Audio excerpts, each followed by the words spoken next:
Since the topic is understanding the Unlawful Activities Prevention Act, so my address is going to be shorn of any rhetoric or any valorization of any judgment. I'm looking at the Act and I'm looking at what the Act is all about and what are the problems with this Act. And I will also take you through the structure of the Act. First, the legislative background. At the start of the Sino-Indian conflict on 20th October 1962, a state of emergency was declared under Article 352 of the Constitution of India on grounds of external aggression. During the same period, a domestic crisis was brewing with Mr. C.N. Annadurai, leader of the DMK, openly advocating his party's agenda of self-determination, including secession of Tamil Nadu from the Indian Union. The central government was in complete panic and wanted to put some restrictions on citizens' freedoms, and consequently it introduced the Unlawful Activities Prevention Bill 1967 before the emergency was to lapse. Thus, amidst high-voltage debates marked by the need to uphold the sovereignty and integrity of India, the Unlawful Activities Prevention Act 1967 was born. The UAPA 1967 essentially and primarily dealt with unlawful activity. Section 2F, in simple words, defined unlawful activity as any action by an individual or association which is intended to bring about cession or secession or such action as to disrupt or question the sovereignty and territorial integrity of India.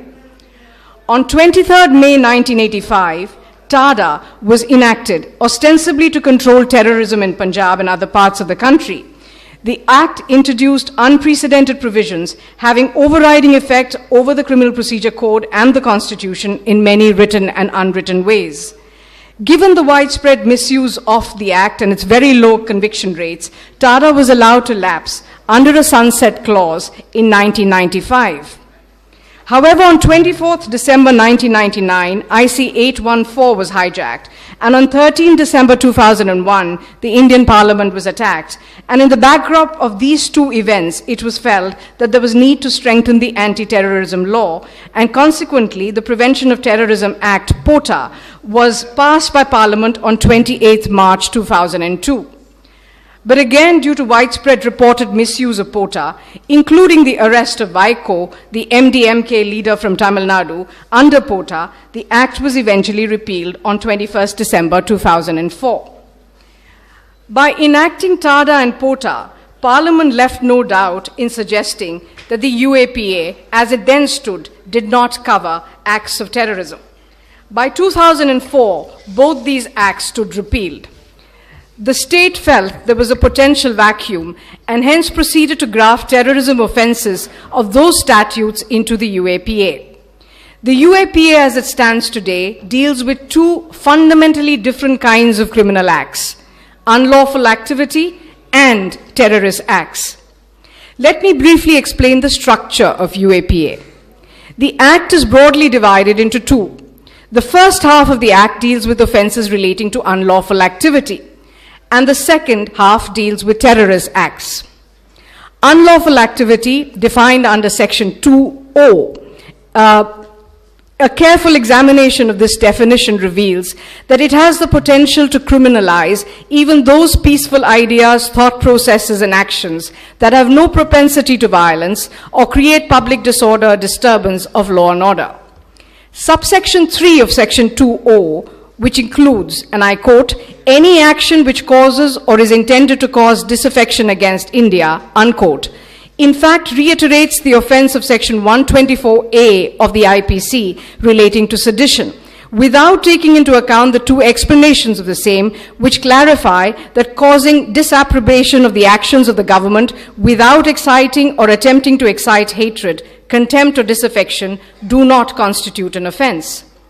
This is the crucial difference between Section 124A and Section 2O, since the latter makes no distinction between peaceful, lawful activities on the one hand and violent activities on the other that have had the intent or tendency to create public disorder, and therefore fails to pass the filter test laid down by the Supreme Court in its Constitution Bench judgment of Kedarnath Singh versus State of Bihar.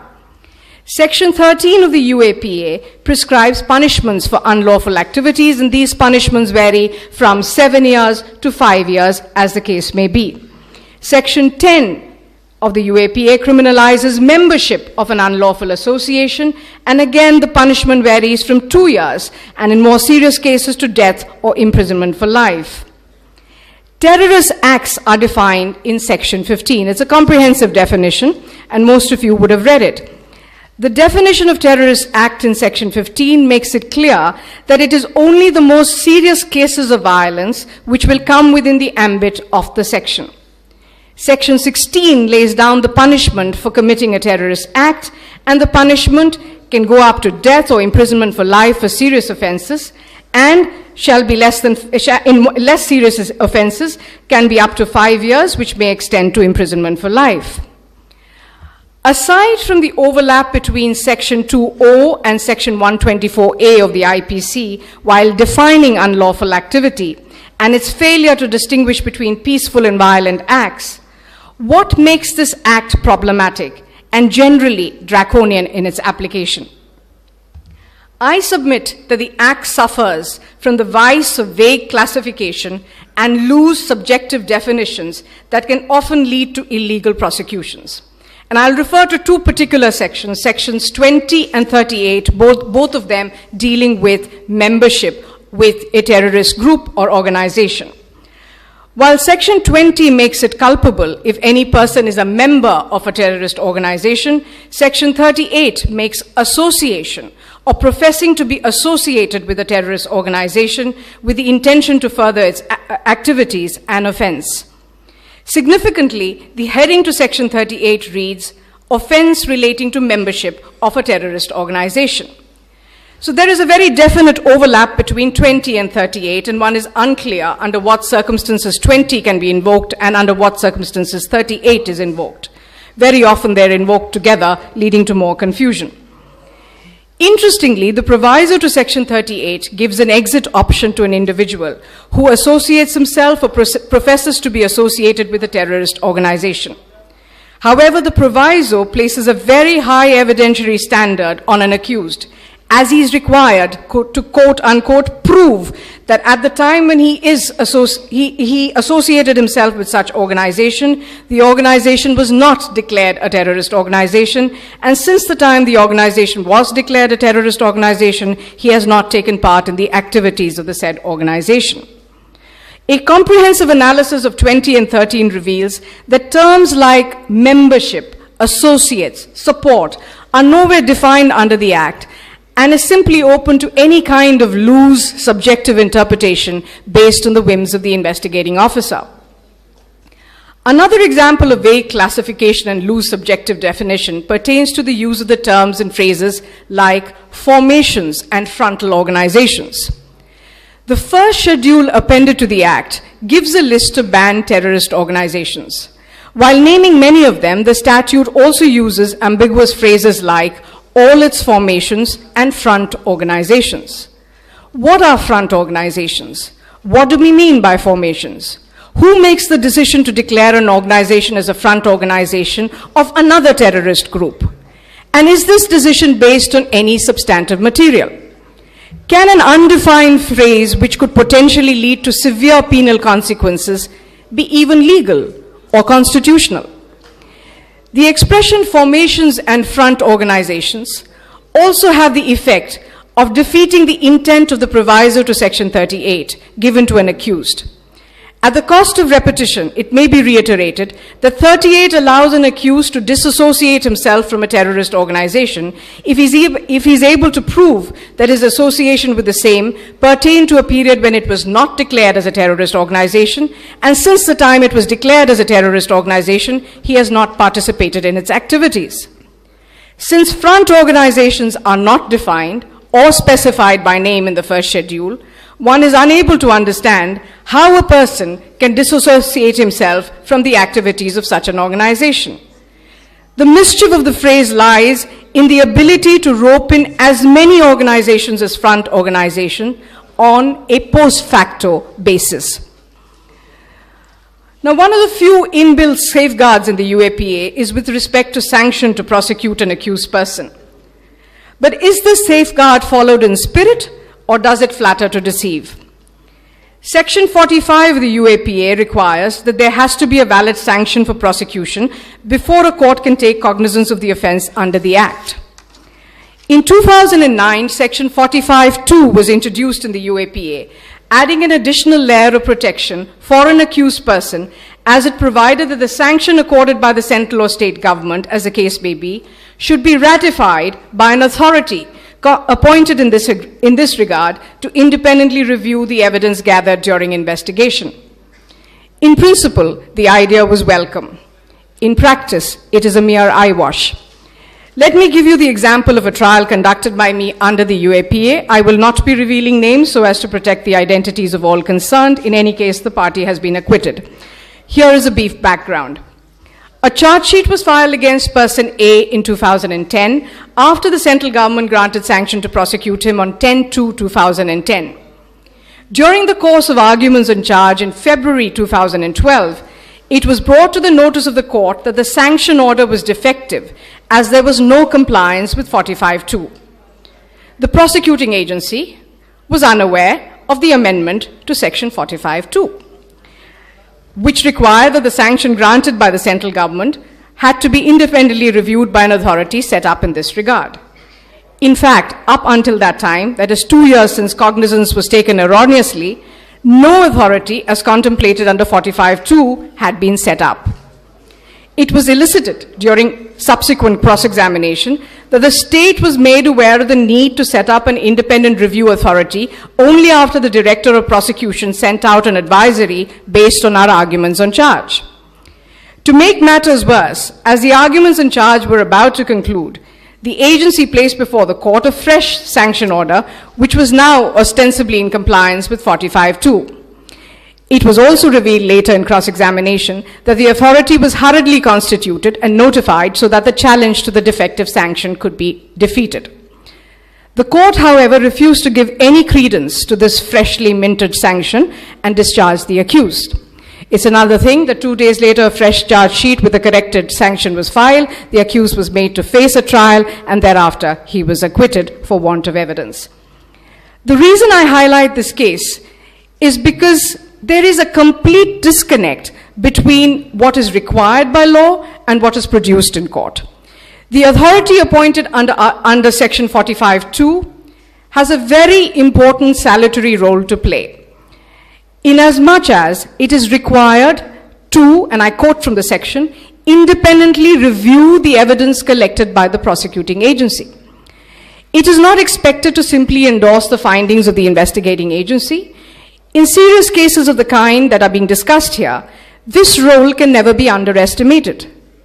It always amazes me that despite all our collective experiences against the police and state agencies, when it comes to assessing and scrutinizing evidence collected by them, we seem to have full faith in their integrity and skill.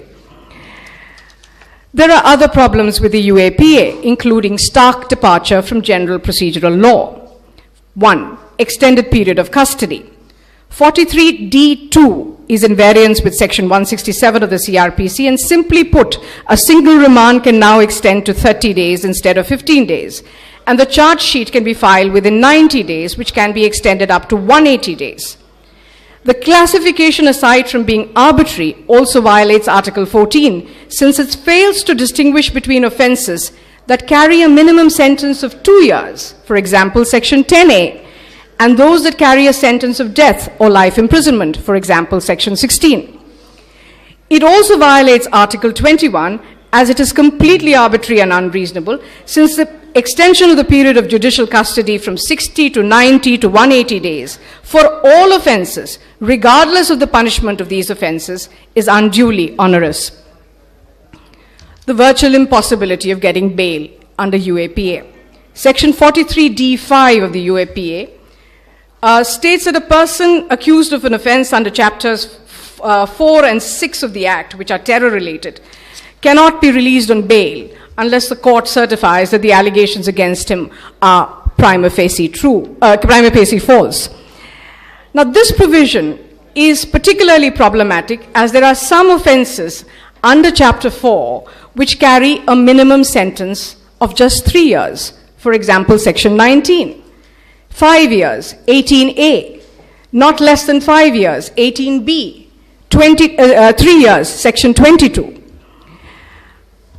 Does the bar under Section 43D5 apply also to these lesser offenses which are in Chapter 4, terror-related, but which carry very low sentences? Another problem with the Act. Now, while Ms. Anand said that there should be no anticipatory bail in terror-related offenses, I beg to differ, because under 43D4, the bar on the grant of anticipatory bail for offenses under the Act is draconian and uncalled for, because in a given situation, it can prevent gross miscarriage of justice. You do not have to grant everyone anticipatory bail, but the provision must exist in the event that a person who is being falsely implicated is seeking the protection of anticipatory bail. I'd like to end by quoting from a blog by Abhinav Sekhri, lawyer and law teacher, who too had critiqued the UAPA some time ago. And while doing so, he had stated, and I quote, "Vague legislation is bad. Vagueness in criminal legislation is unconstitutional. Vagueness in criminal legislation imposing sentences of life and death is reflective of utter disregard for constitutional protection of life and liberty, secured by all persons, for all persons in India." That is where the UAPA stands. Is it not time to ask whether the UAPA is running counter to the established canons of jurisprudence? Is it not true that the UAPA serves as a reminder that we are so far away from the concept of constitutional morality and transformative constitution that the Supreme Court so brilliantly enunciated in the recent Navtej Johar judgment? Does the UAPA not take us into a dark, shadowy world of banned organizations and fronts of banned organizations with its nebulous memberships and ambiguous associations, all based on loose language and loosely constructed enigmatic definitions that are open-ended, vague, and wholly unclear? Is not the allegation of misuse and the long periods of incarceration of under trials, often without any credible or cogent evidence, a reality that we urgently need to address? Are we really interested in punishing the terrorist? Or is this simply a camouflage to keep the dissenter away for as long as the trial lasts? Because given its track record, the process is really the punishment. Thank you.